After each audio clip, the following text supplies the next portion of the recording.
So I've been debating doing this for a while. I've always wanted to, but I never really found the time and I didn't know how to start it. But for some reason today, it just felt like the right time. So over the summer when I was coaching, a lot of my players asked me about my journey. Not really, not really a journey, but almost my pathway to college baseball, what happened afterwards, and basically, I guess, my story throughout my baseball career, starting from a young age to an older age where I am now. So if you want to listen, go ahead. It's almost, I'm not going to say it's an inspirational story, but you'll see there was a lot of things I did wrong, a lot of things I did right, a lot of ups and a lot of downs, and you're about to hear it. So here we go. So growing up playing baseball, I was very good for my age. I played on some of the best teams. I was always on the top team, the A team, starting from probably a really young age. I played up in age group. So when I was 8, I would play 9. When I was 9, I'd play 10. I was always up.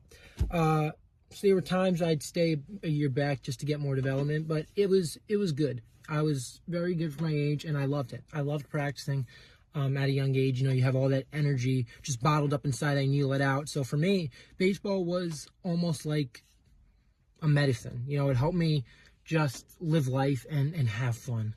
As time went on, I was just getting looks by a lot of travel teams, at a young age. And I felt like I was the best player in the world, which is what you want to feel like, obviously, confidence-wise. My confidence was at an all-time high at a young age. Came to a point where I moved on to the big field. Big field, everybody says you start to struggle. For me, that was not the case. Like I said, I was practicing all the time. It was like I was a workaholic. People would pass me and my dad and be like, you guys are here every day. Well, and my dad always harped, always put the idea in my head that practice is the only way you're going to get to where you want to be, which is, something that I look back on now and just, he can't be more right. But he always told me on the days I didn't want to practice, one day of not practicing, it's gonna hurt you. You'll see. So for me, especially the player I was, I couldn't go a day without practicing, right? If I have a game, tomorrow, I'd have to practice today because one day off for me was just like, it was a feel thing. So it was something that I just never took for granted until I did. It got to a point where I was so successful that I kind of started to take it for granted. With all, the success I've had in the past, I kind of thought, okay, this is easy. This is nothing. My dad told me, as you get older, you're going to see the kids who climb and the kids who drop. And I was up here and everybody was down here, and then it started to kind of go like that. I got cut. For the first time in my life, I got cut from a team. And that's where it kind of all hit the fan. Confidence was low, and because I wasn't doing good, I didn't want to practice. So for me, even when I made a good team, I was batting last. I was not considered to be anything special. My average was down all the time. I think it got to a point where it was like 3 years in a row going into high school, I was batting like 220 in the summer, which for me was horrible. And I mean, it's not the best, but it wasn't because I wasn't good. It was because I didn't practice. And that was the problem. As time went on, I saw others starting to just, climb, and came to a point where once I got into high school, I was like, you know what? It's time to get back to work. Things were finally starting to turn around. I started my JV in my sophomore year at St. John the Baptist. And like I said, I started as a freshman, my JV and sophomore. Junior year, COVID hit. And that was a big setback, but also a big, kind of, I guess you could say, kick in the ass I needed, because I worked even harder than I ever thought possible. So that was something that I really appreciate, because I also got the time to kind of realize who I was and what I needed to do.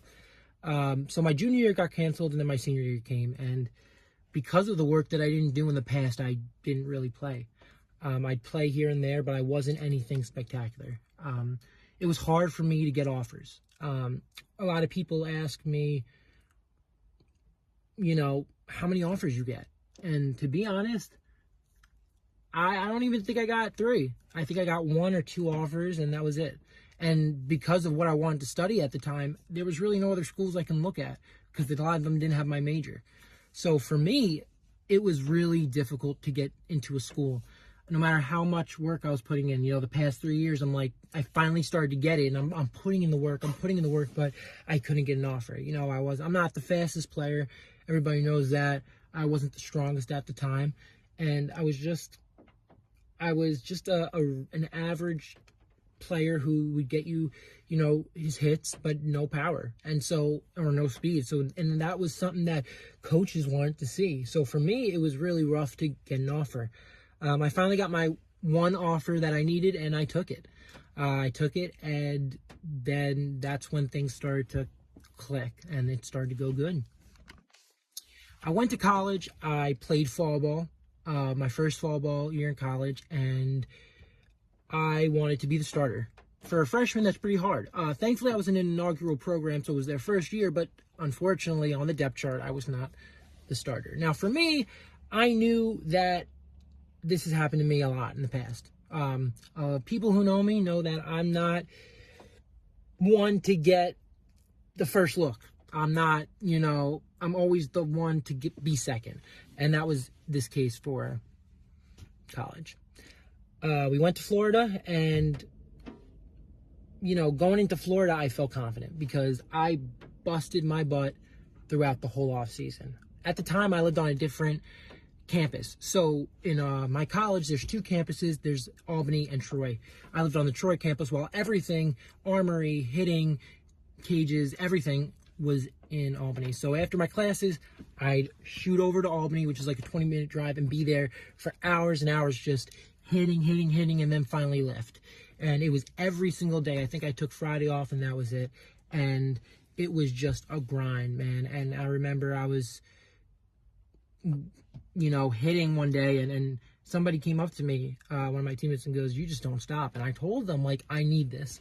It was a medicine for me. It was something that I finally realized what I needed to do. I looked back at my success at the time, and I said to myself, this is what you need to do to get that again. And so I busted my butt, and it was time to see what would happen in Florida, right? Because in college, it's not like you're paying your money so you get to play. No, you're paying to go to school. You got an offer to play for the team, but that doesn't guarantee you any playing time. So, that's where committing to a college is such an important thing, and it's a process. But for me, I just wanted to get into a college, so I didn't really think about playing time until I started to really see the results of me working, and then that's when everything kind of was like, okay, I want to start. So anyway, my pitch hit came, and I got my name called off the bench. First at bat in college, took 2 strikes right down the middle, 2 strikes, and I remember I looked at my dad in the stands, and he was just shaking his head like, this is what it is. And I finally made contact, and it was a ground ball to short, busted my butt, and I allowed them to make an error. So I did my job. I was lucky enough and thankful enough to get a start, and I ran with it. I went 3 for 4, and from that point on, I was the starter for my college team my freshman year. I was screwed up in the head. It was bad. My coach called me for our exit meeting, and he told me straight out, he goes, "Listen, you have so much more inside you, but your mind's not allowing you to do what you're capable of." He said, unless you fix, your mental game, you're never going to see more success. And that's when I knew, okay, something's got to change. So not only in the off season did I practice I busted my ass every single day, but I also did mental training too. I would read books while getting a summer job as well while practicing. So every day I was busy in the summer, lifting, everything. And I told myself, I'm gonna make a name for myself next year. That year I came in the fall, and I dominated. I would keep my own stats in the fall. After fall, I was so confident, and everybody knew the amount of work I put in, not only my physical game, but my mental game as well. During the off season, wasn't putting in as much work because of something that I got into that I'm not going to really put out there. Unfortunately, that screwed me and my mental game. I kind of forgot about baseball, and I just broke down. My grandfather died two weeks after it didn't work, and for me, it was depression. The point where I was so beat up that I was skipping classes. I wasn't waking up for practices, and it was rough. Everybody knew there was something going on, and everybody tried to help me. And I kind of pushed everybody away, and things were just spiraling in a bad direction. Our season was finally coming, so we started to practice as a team, and we had our first practice, and I was not healthy. We passed out of dehydration our first practice of the year. Passed out.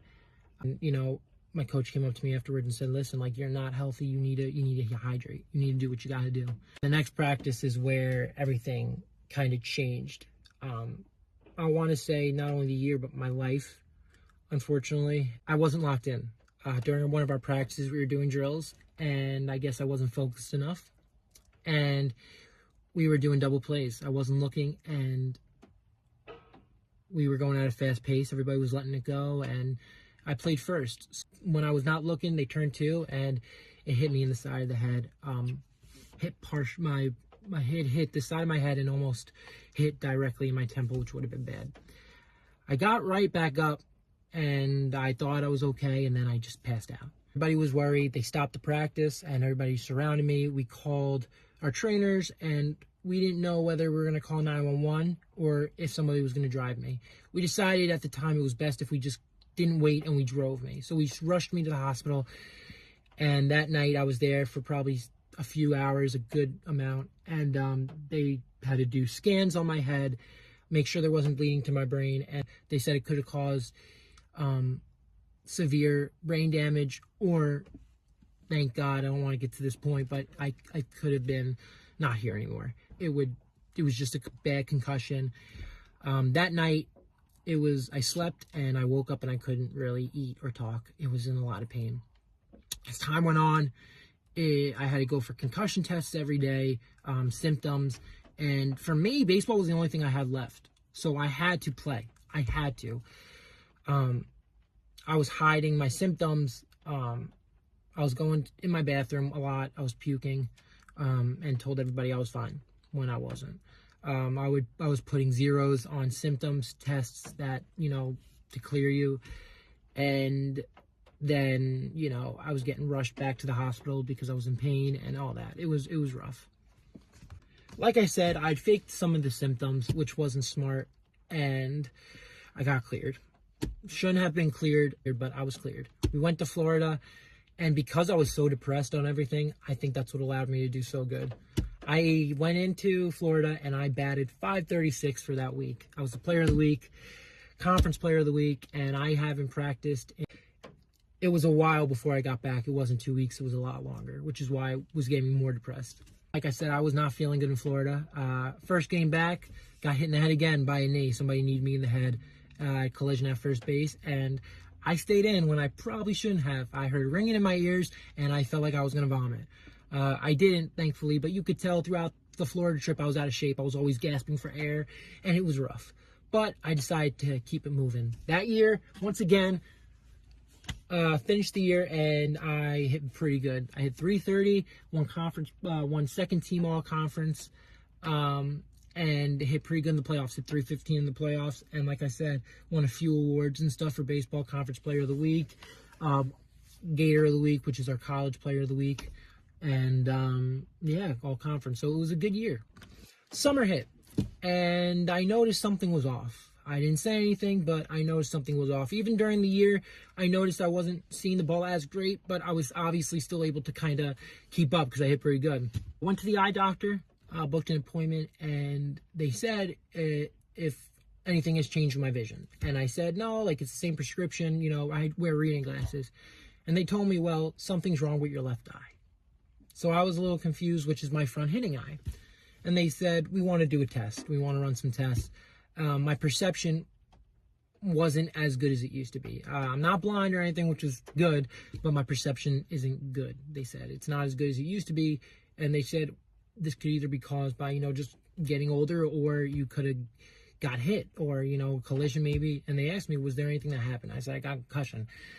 And they said, how long were you out for? I was like, and I told them the whole story, and they said, because I didn't wait as long to get back, and I didn't really go through concussion protocol properly and didn't trust the process, that I lost perception and a little bit of vision in my left eye, which is my front hitting eye, which explained a lot. Didn't say anything. I tried to hit through it, and then I realized that striking out 6 out of 7 times a game wasn't wasn't fun. Unfortunately, I became somebody I didn't want to be. Was being an ass to my teammates, coaches, and I left. And it just brushed it off and said, screw this. It's because of you guys. And I regret that still. And, people could say it's an excuse and it's okay. But the thing I learned about this is, like, you got to be honest, right? And unfortunately, I didn't really tell the whole truth. And I kind of screwed myself over that year of just not, maybe redshirting. I should probably redshirt and just get the proper care I needed. And I didn't. And unfortunately, it screwed me over. So I decided to get into coaching. And that's when everything kind of started to look up for me. My kids loved me. And I still keep in touch with some of them. And the best thing about it is I got a lot of more looks from people that not for even just playing, but for coaching. I got into pitching, so I don't know what's going on with that, but I'm having a lot of fun with that. And I get to throw with a good friend of mine who got drafted, who, helps me a lot every day. And just being able to follow his journey is just a big honor for me. And he's almost like a family member to me after everything he's kind of helped me through. Probably doesn't even know this, but once I started throwing with him, it was kind of like I finally started to get my meaning back again. And it's something that makes me feel good because I feel like I'm still part of the game. For a long time after I quit and I left, I kind of was like, even if I wanted to get back, I know I'm not going to be the best that I can be because my vision's not as good as it used to be. And unfortunately, I think back and I miss it, but the problem was after I left, I had nothing left inside of me to give. I felt like I had nothing else to prove in this world, and that was a problem for me because I'm 21 right now, and at the time I was 20, and I felt like there was nothing that I could do to help people or to, make myself satisfied, and that was the problem. And it took a long time to kind of look back and feel good about myself again. I was always looking at myself in the mirror, and I just wanted to kind of just disappear. I didn't want to be around people, and it was rough. And till this day, everybody knows I miss the game, and I'm always around, some of my former teammates, and I still love watching, the game of baseball. And like I said, I like coaching, and I throw every day and help my friend who got drafted, like I said. So that's my story. But for me, the one thing I want you guys to harp on is things can change like this in an instant, like I said, that this is a little brief story. But right now I'm in a great place and I'm helping coaching and I love it. And, I a lot of people ask me, would you ever come back? And to be honest, man, I don't know. I'd have to see. Like I said, I'm pitching now. I'm not great, but I'm starting to get there. I've gained some velo, but a lot of people, ask me, like, even just to come back, just to, one more year. And, like I said, I don't know what I'm doing yet, but all I could tell you is God has a plan, guys. And if you're struggling with baseball or depression or anything, I promise you'll get through it. I thought I was never going to get past it, but all I'm going to say is, if you need someone and you need to talk to somebody, please do that, right? And if you're hurt or if you feel like you're going through something, don't hide it. Don't hold it back. Don't hold it back because it's going to break you inside, and you're going to lose relationships, and you're going to, break barriers that you don't want to break. Things will get better, whether it just be with baseball or just life in general, right? God has a plan for you, and I promise you, it might not seem like it now, but you will get through this. That's a brief story of mine, and I hope you guys learned some things from it. And Hope you guys have a great day.